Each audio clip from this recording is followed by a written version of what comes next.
So thank you, first of all, Hester from Kranendonk, and also Moeders, Informele Moeders, for inviting me today to talk about this topic that for me is very dear. To me, it's very dear, raising multilingual children. I added abroad, also because I find it is very important that we talk about this abroad. We are all raising our children maybe outside of the country that we originally come from, or that we lived before moving to the Netherlands or to Denmark. I know that we have someone from Denmark. If there is someone else from another country, please let us know. So why this? Because like you and I do it, we have already a lot on our plate, and the fact that we are raising our children abroad adds a little bit more to our plate. There are not many other speakers usually around that use our home or our heritage language, and we also don't get much support from the community, which leads us to sometimes also feel lonely or discouraged at times. And our home languages often are not the community or the school languages, or are not part of the curriculum at school. So we are not only the only one or one of the few to transmit the language to our children, we also feel that we need to teach them, maybe at some point, I don't know if this is in your plans, to teach them also how to read and to write, and to teach them about the culture, the habits, traditions, the culture in general, and more. So there are many different scenarios of multilingual families, and it's really rather a continuum of increasing complexity. So let me illustrate that, what I mean.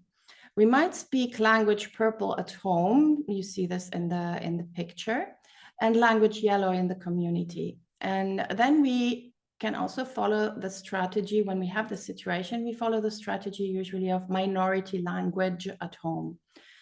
Then we can also speak language purple and yellow if the community language is one of our home languages at home, with so we have one minority language and one dominant language at home, or we have two minority languages at home, yeah, so the language green in this case and purple. And here we would then follow the one person, one language strategy, where every parent or every caregiver in that sense, whoever is involved in the upbringing of our children, uses a different language. Now, when we don't speak our partner's language, we might even speak a third language at home. That would be here language blue, for example. And then it can happen that we have even two languages in the community, right? So for example, here in the Netherlands, many people speak not only Dutch, but also English in the communities we are in. When then our children start attending daycare or school, we will observe an increase of the use of the yellow language, right? The school language or the community language, if our children go to school in the community language. And we will add these other strategies to the ones that we have already in place, which are called time and place strategies. So at certain moments and certain contexts, we are going to use also the school language, or we decide to transmit also two languages per person. So if we are then very lucky, our home language, maybe blue or purple, let's say, or green in that sense, are supported also in the community we live in, or are maybe even taught at school, are part of the curriculum. This is when we are very lucky, because this means that our children are going to learn probably also how to read and write in that language, and we have really a bigger support, so to say, to transmit our languages. Now, I purposefully use colors instead of languages to avoid any kind of hierarchy between the languages or dialects we use, neither at home nor in the community. Maybe you have now been able to identify what kind of multilingual family is yours. We can discuss this later also in the question and answers part of this webinar. But I always invite parents to explore their attitude actually towards their own and their partner's language. So think a little bit about what you think about your language and what you think about your partner's language, because it's important to mutually accept and embrace and ideally understand and maybe even be able to use, that's to say, to speak and maybe read and write, I don't know, the partner's language, especially with regards to the minority languages, because it can be very helpful for the partner and also for the children, because we go through different phases where maybe our partner needs a little bit more support. And if we can give it, that is very, very comfortable for the whole family.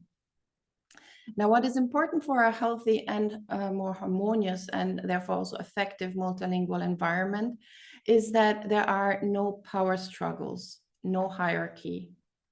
I can never stress this enough concerning the language use.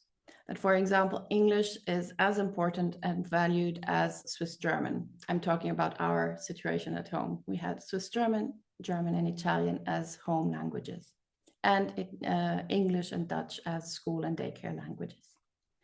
Now, what we all want to make sure is to always optimize the exposure to the target languages, dialects or sign languages, whatever is involved. And in order to do this consciously and not leave it to fate, we should know what to expect and get informed about possible outcomes. We need to find answers to so many basic questions, which means also that we need to agree with our partner and others who are involved in the upbringing of our children and who support us, I hope, about some aspects. Either before our children are born, I know that we have some parents who are still expecting the first child, or when they are babies or toddlers, or even when they are older. So it's always good to always do a little checkup every now and then. So we want to see who speaks what language with whom and when.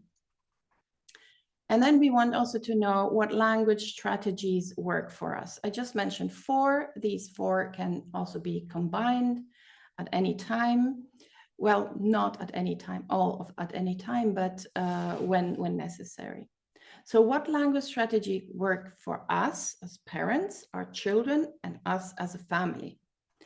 And we want also to know what language skills our children need, in which languages and up to what level of language proficiency to function at home, in the community, at school, with extended family and friends.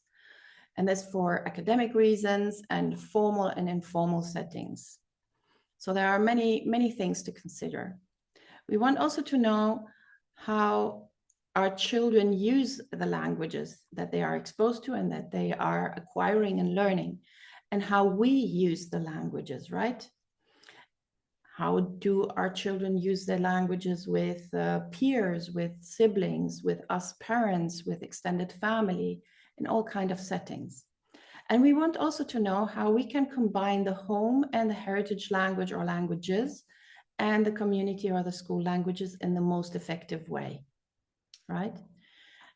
And we need also to find so many other answers to many, many more questions, the ifs, the hows, and the whys that we have along the way. Now, I help families with finding answers to all these questions, and I accompany them on their journey. I help them design their very own smart family language plan. This is one of the QR codes that you find on the bottom of the slide.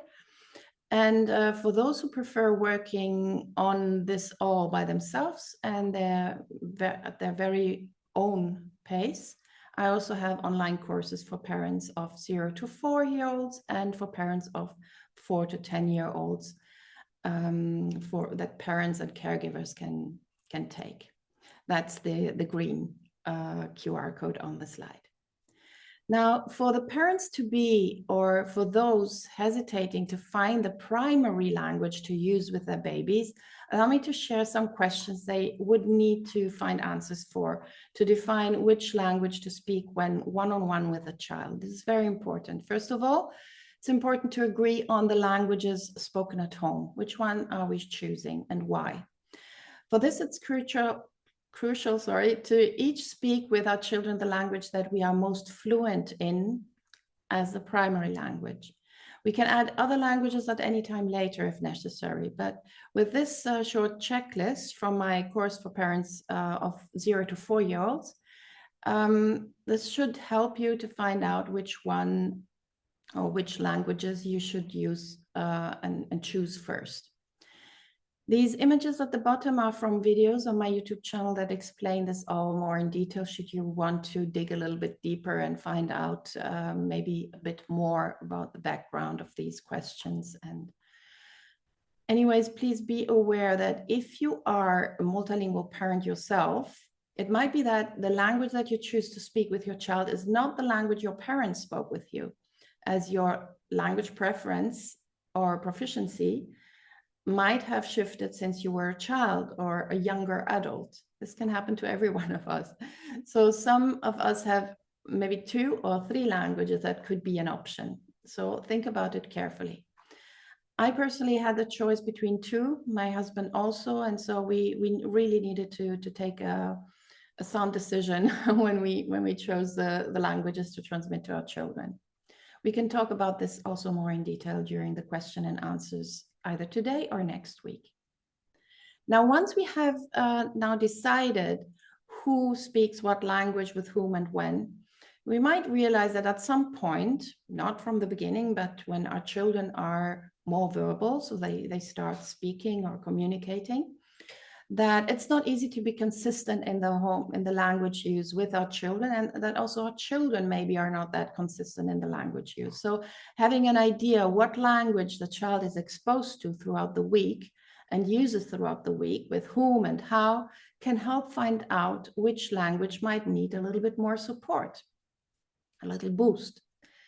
So you will notice that I didn't indicate time in this list. It's practically something that I drafted when my children were younger, just to have an idea of what the languages were and how much they were using them, or how much time they would spend per day immersed in these different languages. I tried to divide the day into moments where my children were exposed to their languages with different people and for different purposes and to various extent, doing several activities, etc. So this can vary, this kind of list can vary from person or family to family. And it does not represent the intensity of language use or the effectiveness of the conversations they have in the respective languages. Sometimes it was really just listening to someone telling a story in Dutch, for example, or in Italian also. In fact, it's very difficult to monitor and to document our children's exposure and also the use of their language. That's what researchers do, but we as parents, when we have our children, we usually don't. I try to do it because I'm also a bit researcher, but still, it was not possible with 3 children. At some point, I wouldn't have been able to be a mom and a researcher at the same time, but others manage. Anyways, this kind of overview can give you a little feeling about what language is used most and what languages are used less. And when we observe our children, listen to them and notice how they express themselves, how they communicate in each language, that's all very, very helpful. And when we can then focus also on strategies and activities and games or whatever is needed to increase and optimize the exposure and use of the target language.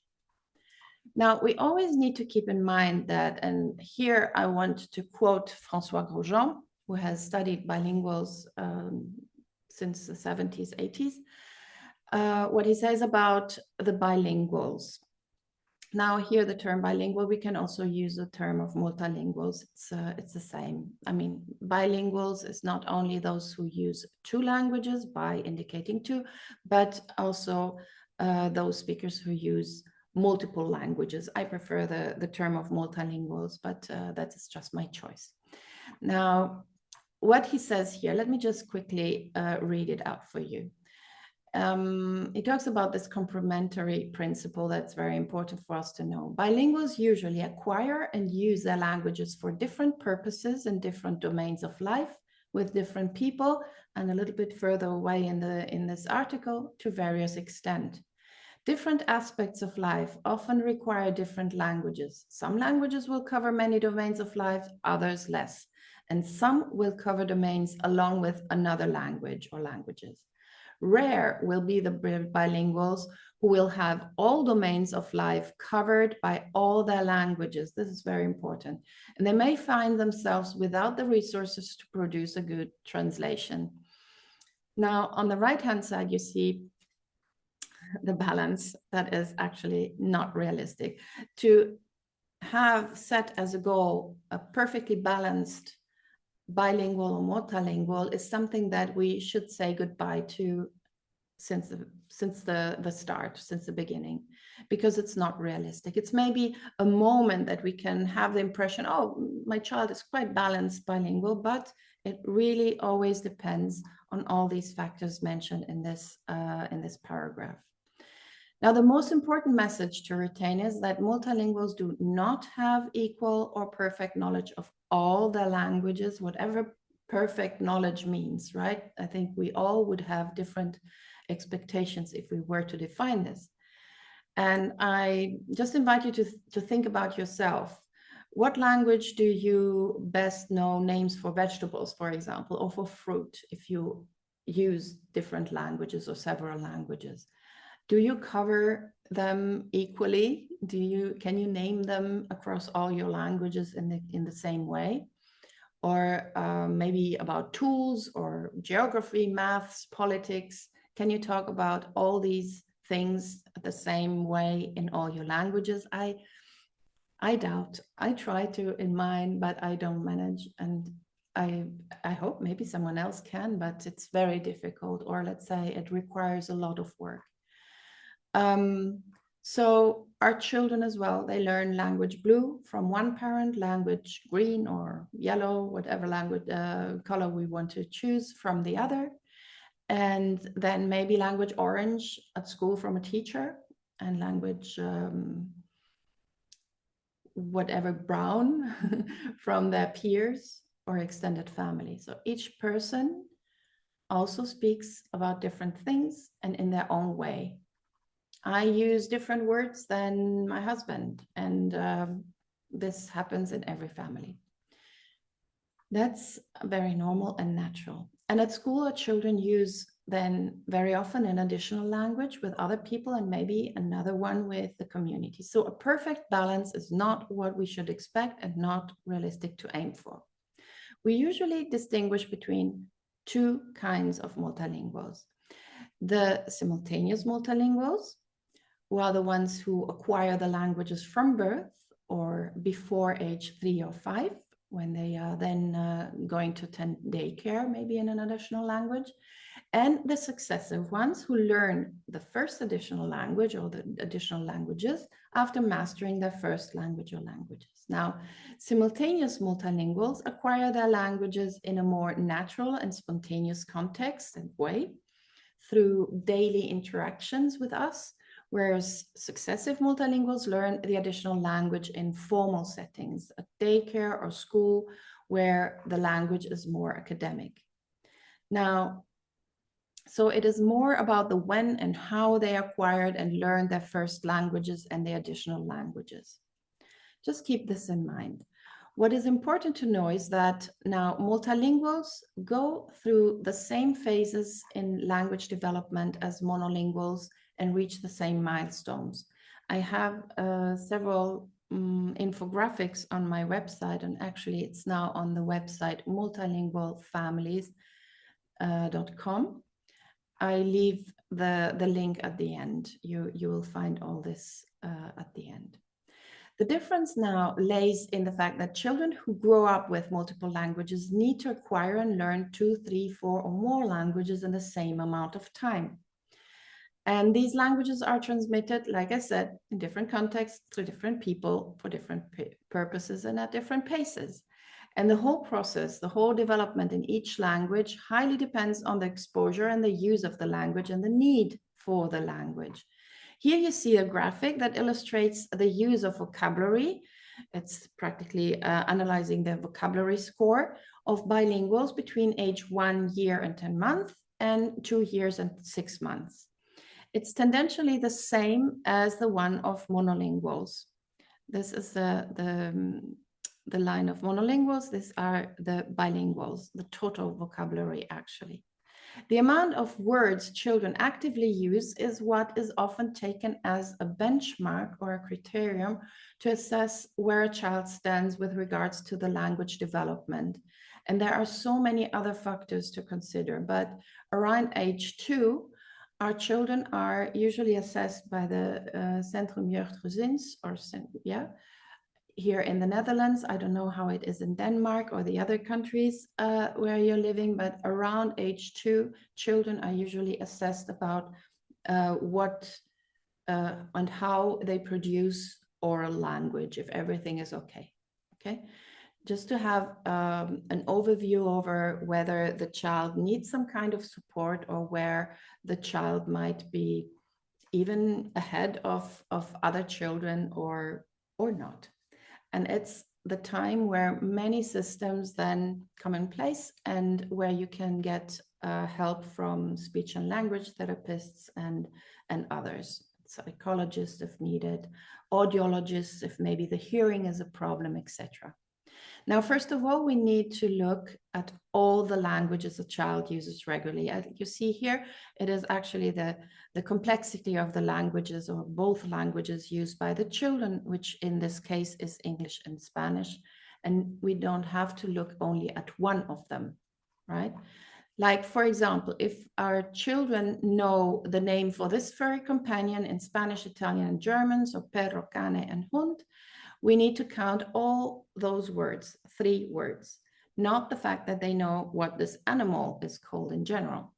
Same goes for onomatopoeia. If they say boom, boom, at age 1.5 or 2, they say boom, boom instead of car, we count boom, boom, boom, maybe only 1. Or vavau, woof, or whatever for dog, if we understand that our child is actually using this word to signify this object, person, or anything in the world. So professionals working with our children need to understand what our children are capable to use and understand across all their languages in order to obtain a realistic and fair assessment. This is very, very important, I find, to know for us parents. And at some point, our children will use more and more terms in all the languages in different contexts, etc.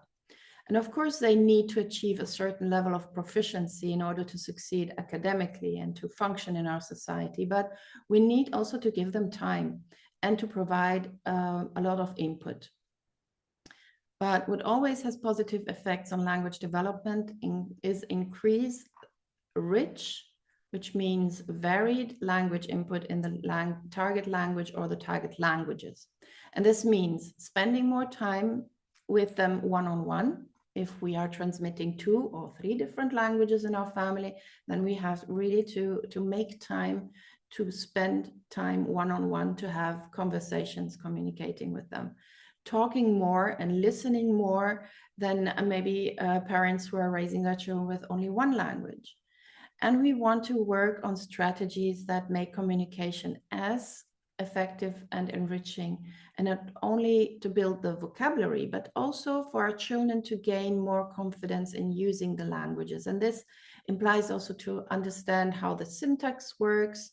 The syntax structure maybe in the languages your children are learning is different. The word order is different. And then maybe you have a language where there is a big difference between formal and informal language. And our children need to learn this as well, right? Not within a year, we have time for that.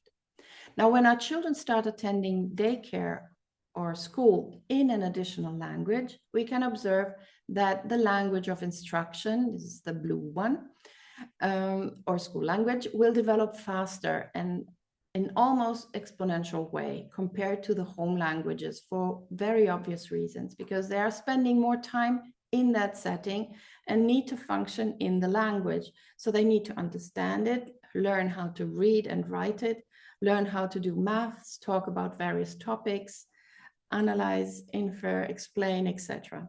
Now, Jim Cummins has observed that and I quote here, a child's second language or additional language competence is dependent in part on the level of competence the child has already attained in the first language or first languages, which means that if our children have a solid foundation in their home or heritage language or languages, it will be easier for them to learn the additional language at school. Now, many parents start now to worry, and that's very understandable. I worried as well. What if my child doesn't know enough in my home language to understand what is taught at school? And what can I do? But what we also need to know is that what children learn in the school language can be transferred to the home language and languages and vice versa. So in a nutshell, this means that if they learn a new term, a new concept at school, we want to know about it and then provide the context where they can use the same term in our home languages as well. We're going to talk about this more in detail in a moment. Fact is that to go from basic interpersonal communicative skills, called also BICS or abbreviated BICS, to CALP or cognitive academic language proficiency, I'll explain it in a moment, it takes years, 7 to 8 years, in some cases even up to 10 years. We can illustrate this with the help of the image of two icebergs, language blue and language orange. So basic interpersonal communicative skills are the skills that are visible on the surface, that we can notice when listening and observing our children. These are the skills they learn through conversations, everyday language, in social face-to-face interactions, on the playground. It is a language that is very much context embedded. So on the playground, you talk about the tools that they are around and about things that they see, touch, and play with. There are many nonverbal cues. So we use a lot of gestures, facial expressions, also the intonations very, very clear. And it takes 6 months to 2 years actually to reach a high level of proficiency. Now, with regards to the cognitive academic language proficiency, it is what actually lays underneath the surface. We don't really see it that much. And we can only discover it when we dive a little bit deeper. Now, CALP is what our children attain through using school or academic language. And this happens in various context areas, right? In maths, literature, or when they learn the language, in geography, science, whatever. And it's a much more abstract language. It is very context reduced. It comes all from books or from what the teacher is saying, and without or very few nonverbal cues. So it's very much based on oral language. And it takes 5 to 7 years to develop an intermediate level of competence. And this all only through regular and consistent exposure to the language. But there is hope, because thanks to the knowledge our children learned at school and developed in one language, this knowledge helps to make input in the other language more comprehensible, which Jim Cummins calls the common underlying proficiency. So the different languages can complement each other to foster overall comprehension and understanding. And for this reason, I always support multilingual families in maintaining their heritage or home languages, as it is of utmost importance for our children and for various reasons. Let me just quote 3 of them. Children whose parents value their heritage languages perform better in school than those whose parents reject it. Heritage language proficiency results in a stronger sense of ethnic identity, which leads to an increase of self-esteem. This is very important from very early on, but surely when the children are hitting the teenage years. Heritage language maintenance does have lasting implications for children's emotional well-being and academic development, as well as their access to higher education, healthy relationships, and meaningful employment. We all hope for the better, right, for our children. But now we can't do this all alone. It seems really a lot. And Joyce Epstein emphasizes the importance of the spheres of influence. So family, community, and teachers, that are all needed to cooperate to support our children's learning. And for parents who raise children with multiple languages, it's essential to collaborate with teachers at school and schools, and to find people in the community to provide our children with the necessary input and opportunities to use their various languages to the extent, or to the expected or necessary extent, to improve their skills. And I'm going to get back to this in a moment. Now, how can we support our multilingual children at home? We can use for this many different strategies, but I like this one. That is, we can use the process that teachers use at school, and this, which is called scaffolding. Now, scaffolding, for those of you who don't know what this is, consists in modeling or demonstrating how to solve a problem and then step back, offering support as needed. Like when they learn, for example, to add numbers, you have the example right here, right? So the teacher puts on the screen or wherever, 1 + 1 is 2. They get the sense, maybe they have 2 pens, 1 pen plus 1 pen is 2 pens, and then 1 + 2 is 3. And then the next one, they will ask, what is then 1 + 3? They get what the process is and how it works. And at some point they can add all kind of numbers and then also double digits, etc. The theory now is that when children are giving the support they need while learning something new, they stand a better chance of using that knowledge independently. Now, why is this a helpful technique for us parents? When transmitting a minority or minoritized language to our children, considering, of course, that we are not teachers, we need to go some extra miles to make sure they maintain our languages and that they keep liking them and they are proud users of them. So whatever our children learn at school or in the community in specific languages and contexts is likely to be stored in that language. What we need to do then is to provide opportunities for our children to store similar contexts also in our home languages, so that they can share what they learn, what is going on in their lives outside of home with us in our home languages as well. And to allow them also the access to terms, reasonings in our home language or languages. So when they learn about, for example, shapes and forms at school or preschool, we want to talk about shapes in school and colors and forms in, not colors actually, also in the home languages.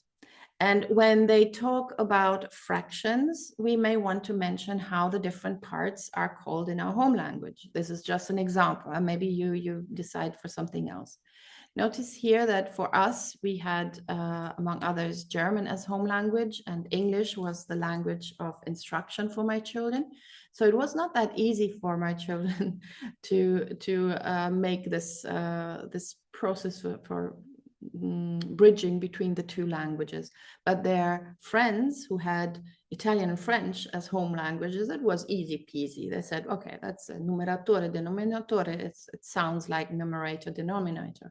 So that was very easy. But for my children, Cela and Nena, it took ages. And then at some point we said, okay, they don't need it to solve the problems at school. It's not required for them to be able to say out loud or to even write out loud, write down how they are solving the maths problems. So in fact, do we really need to go through all our children learn at school? It's not realistic and actually not feasible. So I rather advise to choose a topic you can and want to help your child with to bridge between the school and the home language. Now, in order to now motivate our children a little bit more, I always advise to use visuals. Get all kind of visuals, books, whatever it is, posters, anything. They help enormously. They distract a little bit from doing a task or learning, for example, like in this example, learning about prepositions. Instead of saying, let's learn prepositions, let's write them down, you have a visual that explains much more. Then you can maybe replace these little prepositions that are in English with the ones in your language, just for example. And you can also use the other languages to learn actually the vocabulary in context, or let's start with this one. For example, you use, if they are learning about the prepositions, try to make full sentences. The apple is on the table. The book is in the box. The chair is next to the desk, and so forth. In your language, in the language of the school as well, if needed, if you're helping them with homework, for example. And as I said just a second ago, use of also the other languages to consolidate the learning. For example, when there are, now here I have made the example with German and Italian, you have the same preposition for in, like in English, like in Italian, like in German. But then, of course, there are other differences. But I always started with focusing on the similarities between the different languages and then build from there, because they give you an easier access. Then it doesn't seem too overwhelming. Of course, here's just one example. It's just one preposition that is the same in all the languages, but in other contexts, there might be more. Okay. Now, we all learn better if we have fun. So, and this is why Annalisa Miranda, who is a teacher, ESL teacher in Ghent, Belgium, and I wrote the Toolbox for Multilingual Families, where we share 123 activities. We're working actually at the second edition. There will be more than 200. We just like to have fun with languages, sorry. Where you can find these activities that foster understanding, speaking, reading, and writing. Like, for example, this activity, the sound and letter chain. Here you see one starts with a word, fun, and the next one needs to find a word that starts with n, with the last letter or sound of the word. And then they say maybe night. And then the next one says tennis, the next one snake. And then you have the tricky situation. Either the child knows how to write snake, and that snake has a silent E at the end, and will respond as, or suggest as following word elephant. Or if the child doesn't know that snake has a silent E at the end, the child might say cake, and then you say, okay, that's fine. You will learn this at school or later on, and you play this game. But this sensibilizes a little bit the children to understand more how the words are formed in the different languages. You can also play this across different languages. So fun, for example, we start with fun, the Nacht in German. Tennis could be German and English. Or you have the next word is Sonne is German, elephant, Tisch, etc. Or with this other kind of game, that's multi-meaning words, maybe you know that. For example, if we have in English, we have one word for two different things. For the bank where you bring the money, yeah, and the riverbank. Then we look at this for the German language. So there we also have a bank where we bring the money, but then it's the bank where we sit on in the park. And if we compare this with the Dutch, we can say, okay, we have the bank where we bring the money, and then maybe also the bench in the park, and then the bank in the, ik zit op een bank in the living room, right? So if you, exactly for these two kind of activities, I also did a very short video on our joint YouTube channel with Yoshito Darmonshimamori. This is the QR code that allows you to access it if you want to have a little bit fun and laugh, maybe. So when it comes now to learning how to read, I know that some of you have older children. So let's talk about when our children learn to read, and if we want our children also to read in our home languages. Now, there are so many different skills involved in this, and the reading rope by Hollis Scarborough illustrates this very nicely. I'm not going to go into detail here because that would take another hour, but you can have a look at my post here through the QR code on the right. And also an interview that I did, we can also talk about this in a Q&A session. But anyways, it's just important to know that it's not only recognizing, decoding the words and the letters and finding the letters, how they are pronounced, but it also involves the language comprehension. So knowing about the world around us, being able also to reason in the language and to know how the sentences are structured and to recognize certain patterns, etc. Now, I often get asked what language one should start teaching to read. Now, it really depends on the individual child and also the languages involved. And the capacities, our capacities, if we have time, energy, and resources, and also the capacities of the children. Now, some children are keen to learn how to recognize or decode letters very early on. Others don't. So I always say, go with your child. See if they want to find maybe words that start with the letter of their name, the first letter of their name. That's very nice to see. But this doesn't mean that they want to learn really to read all texts. Sometimes it's just spotting certain letters and making the connection between letter and sound. Now, when our children learn, for example, now here to read in English at school, yeah, here is English, and our home language is Spanish or Italian, the decoding in our home language is easier. This is a continuum of orthographic transparency with, on the left-hand side, the most transparent languages. That's to say there is an equivalence of one grapheme to one phoneme. Yeah, in Spanish, O is O, banco, hermoso, coleta. But in Spanish, O can be, in English, sorry, O can be rendered in different ways, right? The grapheme, phoneme correspondence is not one-on-one, and it's more opaque.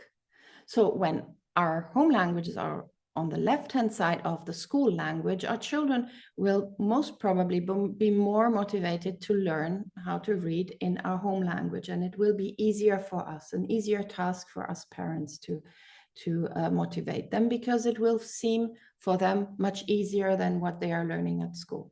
Okay, if the situation is the other way around, if, for example, they go to a Spanish school and we have English at home, then we have to invest more time and energy in convincing them also that it's worth it to know how to decode also in English. Unless English is then taught at school at some point, then again, teachers know exactly what they are doing and how they can help children to decode and find ways to do it in the most effective way. We parents usually are not teachers, so I always say, just think about the situation and see what you can do and what you want maybe to delegate or to wait a little bit longer about. Now, what many parents fear is that their children will not read in their home languages. And in this example, you see what a 9-year-old boy who went to school in the UK was able to read in German. This is this text on the left-hand side. And German is less opaque than English, but still. You can notice the gap in levels of reading fluency here. This phenomenon is actually called asynchronous literacy, which means that in one language, our children will be able to read faster, decode quicker and easier than in the other, and that is totally normal. Decoding then doesn't always mean that they understand what they are reading, but this is another thing. In fact, Stephen Krashen talks about the comprehensible input that improves every learner's experience. If we know what we are reading, or maybe it's help with images or others, then if we understand it to the necessary extent to create these transfers between what we know and what is new, the learning experience is much more effective than when it is very abstract and we need to first construct these connections, right?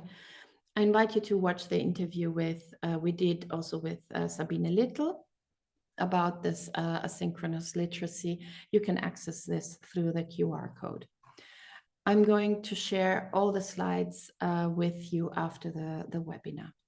So now, if you want now our children to be motivated to read in all the languages, it is important that we also read books in front of them.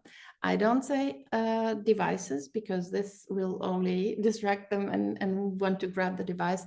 I really talk about texts on paper. That's healthier for our children for many reasons.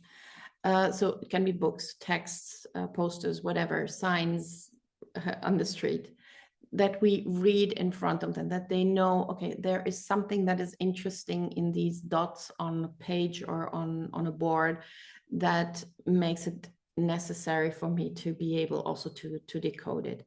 So then make it a habit to read with your children, also when they are already independent readers, and adopt also your children's pace to read the book. Very often I see parents who are just going through the book because, oh, come on, it's just 20 pages, it's done in 10 minutes. Maybe the children want to read one page or talk about one page for these 20 minutes. So then adjust your pace to what the child actually in that moment needs and wants to do. And make space also for questions and mistakes. Mistakes are part of learning. Without mistakes, we don't really learn. Now, many parents revert also to bilingual books that are very helpful if a child wants to read the same story in 2 languages. And I hope you don't mind me sharing now here posts and the video I made about this topic. I observed that parents tend to read these books in both languages in the same setting, switching from one to the other, even with very young children, which should actually not be done. It would be better to stick to one language per setting so that the young child really can listen, follow the storyline in language blue, let's say, fully immerse into it, ask questions and make assumptions in the language, etc. And then, because then they can process the whole experience better, and the vocabulary that they are learning and the syntax structure that they are learning also without us saying what is happening will stick much better than if we are constantly switching between the 2 or 3 languages. But we can talk about this during the question and answer session as well. We now may want our children also to choose the texts. It can be anything actually, fiction, non-fiction, magazines, cookbooks.